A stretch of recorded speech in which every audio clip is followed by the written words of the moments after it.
이렇게 복된 주의 날 사랑하는 교우분들과 또 반가운 얼굴들을 마주하며 주의 말씀을 나눌 수 있음에 무척 감사합니다. 오늘 에베소서 3장으로 함께 나누게 될 말씀의 제목은 속사람을 능력으로 강건하게 하소서입니다. 이미 아시는 분들 많은데요. 이번 주에 저희 시댁 가족 중 한 분이 자기 개발 서적을 출간하게 되었습니다. 요즘 흔히 하는 PPL 간접 광고 결코 아니고요. 오늘 본문을 여러분들께 좀 더 쉽고 가깝게 와닿도록 전하고 싶은 그 동기 하나뿐임을 밝히면서 책과 저자와 관련된 내용을 좀 여러분들께 소개하겠습니다. 책의 제목은 땡땡땡 미라클입니다. 사실 저는 책을 아직 받아보지 못해서요. 안의 내용은 사실 정확히 모릅니다. 그런데 저자 스스로 미라클이라고 이름 붙인 그녀의 삶의 변화는 직접 확실히 곁에서 지켜보고 상당히 놀란 산 증인 중 한 명이에요. 제가. 그녀는 삼둥이 엄마기도 한데요. 노산에다가 작은 체구의 삼둥이를 품고 있었던 것이 여간 힘들었던지 한동안 몸이 성한데 없이 골아서 꽤 오래 괴로움을 겪었습니다. 코끼리처럼 부어 있기도 하고요. 뚜껑 하나 따기 어려울 만큼 관절들이 망그러지고 총체적으로 약해져 있었죠. 그녀의 변화 시기는 20년 넘도록 다니던 직장을 그만두면서부터 시작되는데요. 그동안 미처 돌보지 못하고 방치했던 몸의 건강을 회복하기 위해서 일상의 루틴을 완전히 새롭게 설정을 했고요. 삼둥이를 키우면서 할 수 있는 일을 찾아 나서기 시작합니다. 그러면서 어찌 책까지 쓰기를 결단했는데 우리 잘 알다시피 설정과 결단이야 누구나 하겠죠. 그러나 그것을 꾸준히 실천하고 성취하는 것은 결코 쉬운 것이 아니라는 것을 우리는 모두 경험적으로 잘 알고 있습니다. 근데 놀라운 것은요.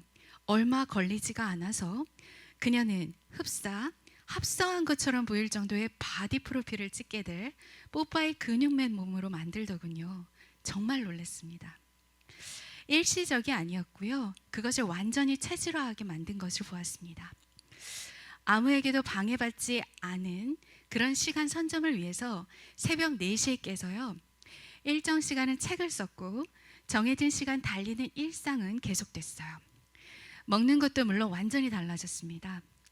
아예 틱톡 러너라는 타이틀로 활동을 하더군요. 제가 요청에 따라서 응원의 목적으로 틱톡을 좀 깔고 하트를 달아주느라고 그녀의 활동이 매일 제게 알람이 왔는데 정말 같은 시간에 매일 그냥 막 달리더라고요. 지루할까봐 어떤 날은 토끼 귀를 붙이고 어떤 날은 마징가제트 가면을 쓰고 그냥 막 달렸습니다. 여기에 더해서 물구나무 챌린지를 시작했는데 1일차부터 하루 발이 조금씩 높아지는 걸 그냥 영상을 찍었어요. 넘어지면 넘어지는 대로. 13일차쯤 됐을 때가 다리가 제법 올라가는 걸 또 봤었고요. 정확히 날짜를 기억하지는 못하는데 조금씩 높이 올라가던 그 다리를 들어 올리고 버티는 시간마저 점점 늘어나서 결국에는 벽에 기대지 않고 정말 그 영화 속에 나오는 남자 주인공처럼 정말 물구나무를 서게 됐습니다. 책 집필도 결정을 하고 나서부터는 매일 정해진 적정량을 써내려갔어요. 그 과정도 역시 제가 산 증인인데요.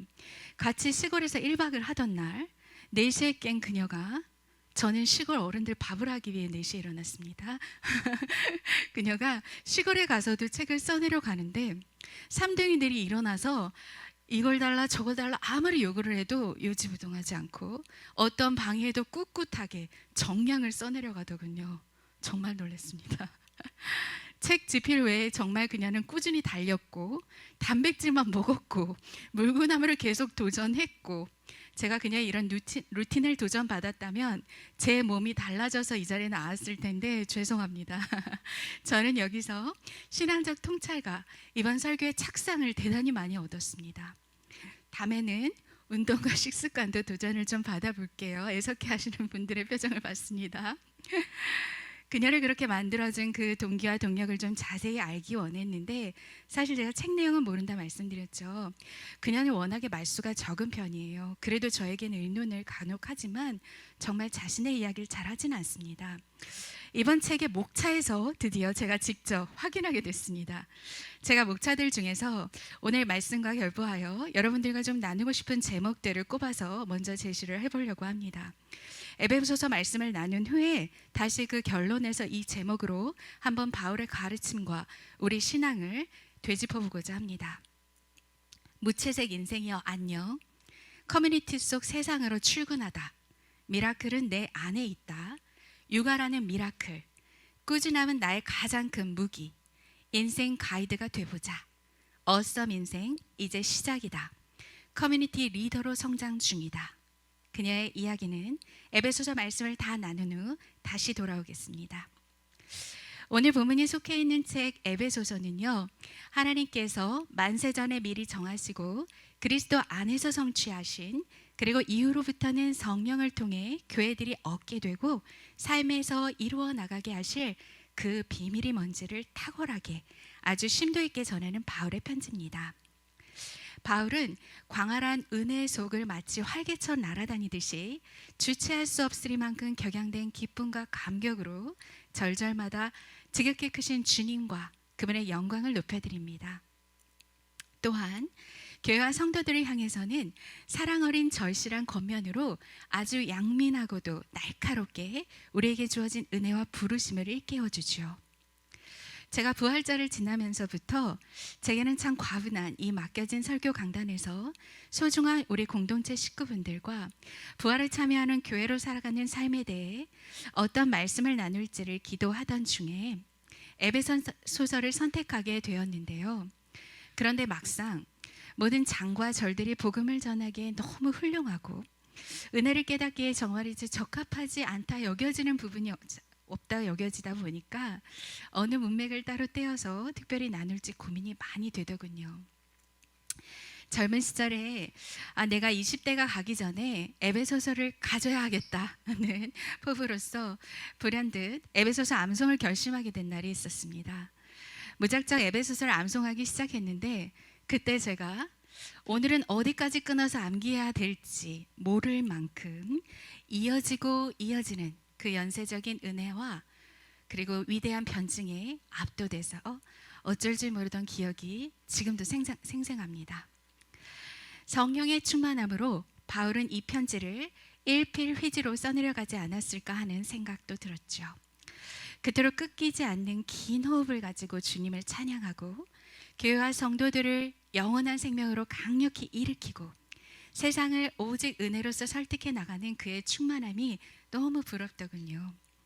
오늘은 특별히 에베소서에 담긴 바울의 두 번째 기도문을 통해서 우리 역시 사는 내내 끊기지 않는 긴 호흡의 찬양으로 주를 높이게 되기를, 교회 되게 하신 그 베푸신 은혜가 헛되지 않게 우리 가운데 하나님의 영광이 충만하기를, 그리고 충만한 교회들을 통해 세상이 하나님의 기업을 함께 얻게 되기를 바라봅니다.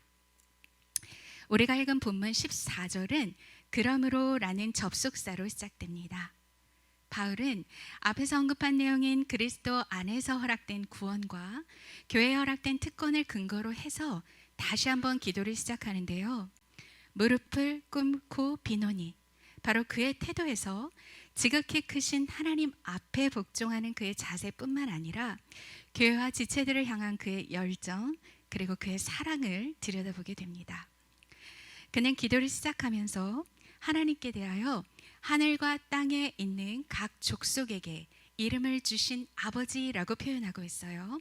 이것은 하나님께서 모든 피조물, 모든 존재의 근원이 되시고 그 본질을 결정하신 분이라는 의미가 되지요. 이렇게 하나님을 높이며 시작하는 송영에 이어서 이제 본격적으로 그가 하나님께 간절히 구하는 기도의 내용을 볼 텐데요. 이 기도의 내용은 에베소서 1장에 등장하는 바울의 첫 기도 문구와 있다는 것을 좀 기억해 주셨으면 합니다. 두 기도문이 우상향의 어떤 방향성을 가지고 연결되어지는 내용이기 때문에요. 에베소에 보낸 편지 속 바울의 첫 기도 문구를 먼저 간략히 좀 살펴보겠습니다. 에베소서 1장 17절로부터 시작되는 기도에서 바울은요, 부디 성도들이 지혜와 계시의 영을 통해 하나님을 알게 되기를 바라며 성도들을 위해 지혜와 계시의 영을 먼저 구합니다. 그렇게 지혜의 영을 통해서 저들의 마음의 눈이 밝아지게 된다면 하나님의 부르심 속에 담긴 소망을 반드시 알게 될 것이고, 성도에게 허락된 영광스러운 상속분도 또 얼마나 풍성한지 보게 되리라는 것이죠. 이 기도는 바울의 다메섹 도상의 경험을 정확히 떠올려주게 합니다. 그는 부활하신 주를 만나는 계시의 사건을 통해서 아시는 바대로 그의 눈에 베일이 벗겨졌어요. 그리고 어두웠던 그의 마음의 눈이 밝혀졌죠. 이전에 자신이 잘 안다 생각했지만 결코 알지 못했었던 하나님을 주께서 밝혀주신 지혜와 계시로서 인격적으로 대면하게 되면서부터 영광 중에 계신 그분을 알아보게 된 것이죠. 이후 부르심의 소망을 온전히 깨달아 지금껏 주의 부르심만을 쫓아 달려오게 됐으니 바울에게 있어 이보다 더 우선되어야 할 위대하고 가치로운, 그러기에 더 간절했을 기도는 없었겠다는 생각이 들었습니다. 바울은 이어서 믿는 자들 속에 강하게 활동하시는 하나님의 능력이 얼마나 지극히 큰지를 알게 되기 바란다는 새로운 차원의 문을 개방하며 첫 번째 기도를 마무리합니다. 바로 이 첫 번째 기도문은요, 바울 스스로를 위시한 모든 한 사람 한 사람의 개인적 구원에 초점을 맞춘 기도라 할 수 있겠습니다. 이제 나아가서 바울은요, 오늘 본문 에베소서 3장 16절로부터는 앞선 기도와 같이 이제는 계시의 영으로서 이미 하나님을 알게 되면서 그 믿는 사람들 속에 하나님이 역사하신다는 새로운 지식을 얻게 된 그 믿음의 권속들에게 그 믿음의 토대 위에 새로운 소망의 기도를 쌓아 올립니다.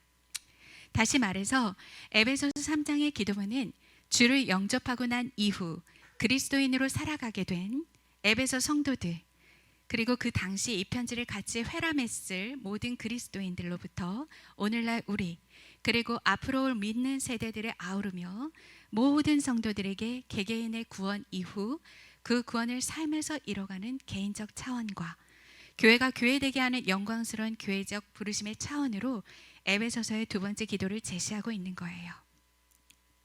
오늘 설교의 제목이기도 한 속사람을 능력으로 강건하게 하여 주시기를 바라는 기대와 소망입니다.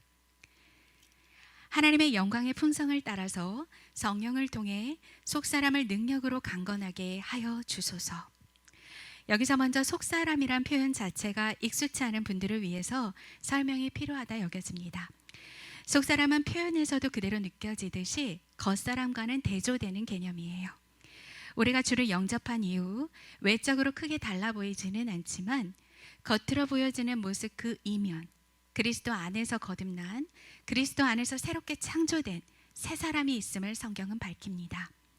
이를 여러분들이 보다 익숙한 구절과 표현으로는 새로운 피조물, 새 사람, 하나님의 회복된 형상 등으로 기억하시면 되겠습니다.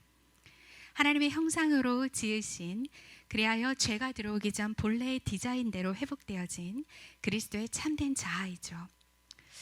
오늘 설교를 시작하면서 여러분들께 소개한 책의 제목에 미라클이라는 단어가 쓰였었어요. 미라클, 기적. 각자 삶에 작은 기적과 큰 기적으로 기억되는 경험들이 있을 줄 압니다. 그 가운데 여러분들은 내 인생의 가장 큰 기적을 무엇으로 삼으셨는지요?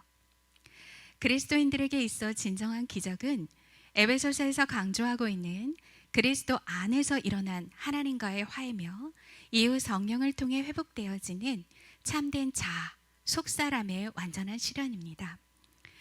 에베소서의 다른 표현으로는 성령으로 말미암은 그리스도의 연합과 통일입니다.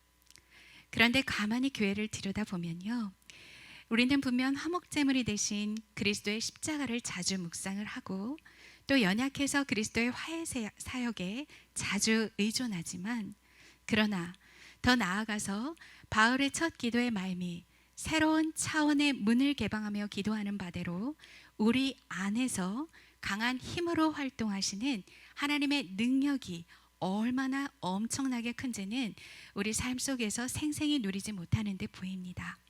또한 이와 맞물려서 이어지는 오늘 우리가 살피는 두 번째 기도에 등장하는 속사람을 실감하며 살아가거나 성령으로 말미암아 속사람을 능력으로 강건케 하여 주시기를 실제 크게 바람하고 기대하지는 않는 것 같습니다. 어쩌면 그보다도 눈에 보이는 겉사람의 요구에 따라 오늘 예배의 자리에 와서조차 주 앞에 중언부언하는 시간이 더 많았는지 모르겠어요. 성령으로서 주와 연합되어가는 나를 인식하기보다 여전히 저 멀리 계신 하나님으로 우리도 모르는 사이 화해 이전의 죄인의 정체성에 여전히 머물러 살고 있는지도 모르겠습니다. 바울은 에베소서를 시작하면서 주님이 새 창조 사역을 통해 그리스도 안에서 온갖 신령한 복을 이미 우리에게 주셨다는 것을 선언하였고, 그의 회심 이후 전 삶에서 성령으로서 속사람이 능력으로 강건케 된 참 자 그리스도와의 연합을 교회와 세상에 증거했습니다. 또한 바울뿐만 아니라 다른 서신서에서 사도들 역시도 생명과 경건에 속한 모든 것을 믿는 너희에게 이미 주셨다 말하면서 인생에게 베푸신 기적을 확실히 증언해 나갔습니다.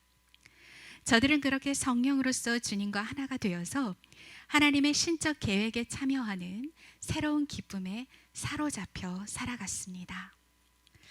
우리가 상상조차 할 수 없는 때 주께서 우리를 성령이 거하시는 처소로 삼으신 것, 그리고 주의 몸으로서 하나로 지어져가는 이 일치와 연합의 모든 여정, 또한 그 연합이 일구어갈 새로운 삶과 성령의 사역, 이 모든 어메이징한 은혜와 기적들은 사실 바울과 사도들 이전에 예수님께서 요한복음 17장 대제사장적 기도를 통해 간구하신 내용이기도 하죠.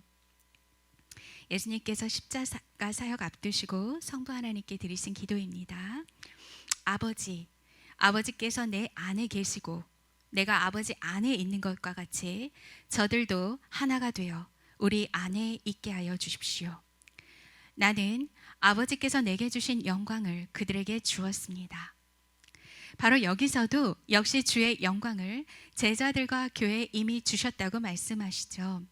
사역 당시도 제자들을 파송할 때나 제자들에게 말씀 사명을 주실 때 하늘과 땅에 있는 권세를 너희에게 주셨노니 라고 하며 명령을 하십니다.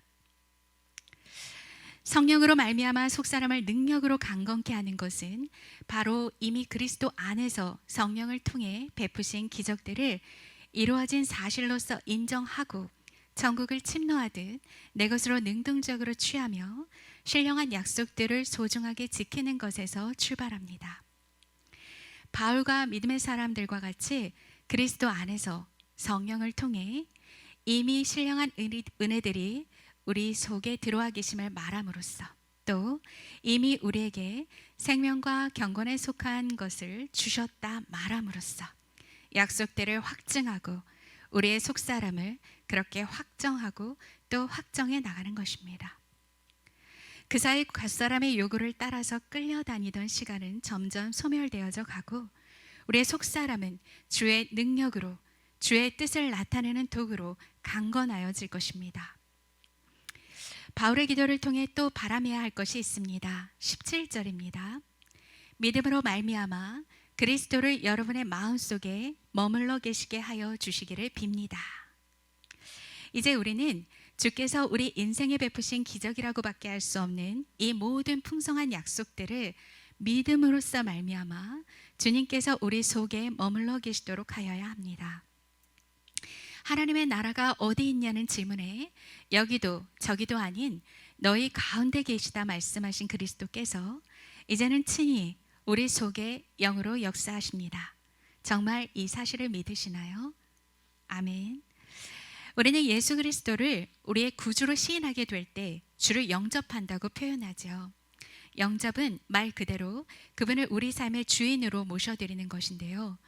그런데 주님을 영접한 이후에 실제 우리 삶의 면면을 되짚어 보면요, 정말 2000년 전 이 땅에서 그 모든 놀라운 가르침과 이적과 치유를 일으킨 예수님께서 우리 마음에 머물러 계시다는 것, 우리 몸으로 거처로 삼아 영으로 임재하시며 권세를 나타내신다는 것을 도무지 믿지 못하는 듯 보여지는 모습이 속속 보입니다. 제 자신부터 그렇습니다. 우리의 선택들과 말과 행위에서 그렇습니다. 인격적으로 우리에게 찾아오신 주님은 우리 속에 머물러 역사하시는 방식 역시도 인격적이세요. 믿음으로써 우리가 그분을 인정하고 내어드리는 만큼 역사하시고 그만큼 당신을 드러내 주십니다. 주님을 마음에 두기를 싫어할 때 근심하시고 주님을 마음에 두기를 즐거워할 때 그분 역시도 우리를 기뻐하시며 더 깊이 내가 여기 있다 생생하게 머물러 주시죠. 믿음으로 생각하고 믿음으로 말하고 믿음으로써 행함으로써 믿음으로 말미암아 예수 그리스도께서 너희 마음에 계시게 하옵시고 라는 바울의 기도와 같이요. 주님이 머물고 주장하시는 주의 처소로서 완전히 체질화시켜 나가는 소망의 인내가 우리에게 필요합니다. 그때 우리는요, 주님의 신성한 성품과 능력을 우리 속에서 발견하게 될 것이고요. 주의 성품이 우리에게서 성품화되어 나타나는 것을 체험하게 될 것입니다. 이렇듯 이미 그리스도 안에서 성취되고 성령을 통해 주어진 신령한 은혜들은 성도들의 믿음을 통해서 이 땅에 풀어지고 가정, 일터, 지역, 나라, 열방에 전해지죠. 성도들의 삶 가운데 경험된다는 것을 반드시 기억해야 합니다. 그러니 저와 여러분은 저를 믿고 주를 믿고 또 믿음으로써 그리스도께서 더욱 우리 가운데 머물러 계시게 소망하여야 하겠습니다. 그러한 소망을 따라서 믿음으로 말미암아 사랑의 본질 되시는 예수 그리스도께서 우리 속에 더 강력히 더 영향력 있게 역사하게 됨으로써 저와 여러분 역시도 그분의 본질인 사랑으로 형성되어져 가는 것을 우리 각자 따로 또 모인 교회로서 함께 경험하게 될 거예요. 바울은 18, 19절 성도를 위한 마지막 간구로 사랑 속에 뿌리를 받고 터가 잡혀 모든 성도들이 함께 그리스도의 사랑의 너비, 길이, 높이, 깊이가 어떠한지를 깨닫게 되어지기를 절실히 구합니다. 지식을 초월하는 그리스도의 사랑을 알게 되기를 간절히 기도합니다. 그럼으로써 종국에는 온 교회들과 성도들의 삶의 이유와 목적이 되시는 바로 하나님의 모든 충만한 것으로 충만하게 되어지는 곧 하나님의 다스림이 실현되는 하나님 나라로 서기를 기도하죠. 그리고는 주를 높이는 송영으로서 사도 바울의 에베소서 2번째 기도는 마칩니다. 오늘 제가 서두에서 소개해드린 새쌍둥이 엄마는 사실 불과 1년여의 시간 동안 틱톡 러너, 커뮤니티 리더, 강사, 그리고 자기계발서를 낸 작가가 됩니다. 몸이 아파서 무기력하게 쓰러져 지내던 그녀가 이렇게 되기까지 그녀를 일으킨 동기는 자신의 무채색 인생과 이별하려는 결단으로부터 시작된 듯 보입니다. 우리가 속사람을 능력으로 살기 위해 먼저는 겉사람과 옛사람의 방식을 단호히 벗어버려야 하는 결단해야 하는 것과 같지요. 그러면서 그녀는 목차를 보건대 나만의 무인도에서 적극적으로 탈출하고 다른 커뮤니티 속 세상으로 출근하는 구체적인 노력과 실천을 한 것 같습니다. 우리 역시 그동안 스스로를 가뒀던 겉사람의 자아상인 혹은 또 세상의 요구들에 귀속되는 굴레들, 또 여러 중독으로부터 적극적으로 탈출하고 다시 새롭게 그분이 다스리는 하나님의 나라, 그 풍성한 영광 속으로 귀속되어야만 한다는 것이죠. 그녀가 자신의 책에서 미라클이 자신 안에 있다면서 자기 개발의 가능성을 외치듯이 우리는 에베소서의 말씀 그대로 그리스도 안에서 성령으로 말미암아 진정한 인생의 기적은 우리 믿는 자들 속에 이미 들어와 있다고 외쳐야 합니다. 그녀의 꾸준함이 자신이 얻은 기적의 무기가 되었다고 말하듯이 모든 그리스도인 역시도 이미 우리 속에서 시작된 기적이 삶에서 생생히 경험되고 또 결실되는 것은 거듭의 믿음으로 말미암아 주께서 우리 마음에 기쁘게 머물러 계시게 하는 것이라는 것을 꼭 다시 기억했으면 좋겠습니다. 주의 말씀을 믿음으로 생각하고 말하고 행동하는 부단한 실천을 통해서 우리 속사람이 능력으로 강건해지고 그리스도께서 우리 마음에 계시며 우리는 주의 성품화 되는 것만큼 중요한 기적의 무기가, 기적의 자양분이 또 없다는 것을 기억해야 할 것입니다. 여기에 더해서 육아라는 미라클이라는 제목이 붙여져 있더군요. 그녀의 힘에 가속을 붙여준 것이 아마도 육아가 아닐까 싶습니다. 자신이 책임져야 할 아이들이 있다는 것, 마찬가지로 우리의 부르심의 소망과 기업의 풍성함은 바로 공동체에서 빛이 납니다. 서로를 돌보고 지키고 양육하려는 동기와 선의와 열정에서 계속 더 가속이 붙게 되죠. 양육하려고 하면 내가 먼저 일어서야 하고 일어서면 양육하게 되는 선순환으로서 함께 지어져 가는 것이 하나님의 기업, 영광스러운 부르심이고 이 자체가 사실 기적입니다. 바로 이것이 기적이죠. 작가의 결단과 같이 누군가의 인생의 가이드가 되려는 꿈을 꾸고 헌신되는 그 출발은 그리스도의 사랑 속에 뿌리를 박고 터가 내려져 있을 때 실현됩니다. 주님의 그 너비, 길이, 높이, 깊이가 어떠한지를 깨달으려는 사랑의 수고 가운데에서 우리가 말씀의 내비게이터가 되고 또 주의 기적을 전하는 창구가 되어지죠. 하여서 작가가 외치는 awesome 인생, 그리고 주께서 기대하시고 바울이 간절히 기도한 바와 같이 교회와 온 성도들이 하나님의 충만하신 것으로 충만케 되어져서 진정한 awesome 인생으로 영원토록 서게 되는 것입니다. 이것이 그리스도 안에서 만유가 통일되어지는 진정한 기적이라 하겠습니다. 성령으로 말미암아 속사람이 능력으로 강건하여지기를, 믿음으로 말미암아 그리스도께서 너희 마음에 계시게 하시기를, 그리하여서 하나님의 모든 충만하신 것으로 충만케 되기를, 바로 바울이 우리에게 간절히 구한 기도의 제목입니다. 오늘 이 기도의 제목들을 기억하시면서 함께 기도하기 원합니다.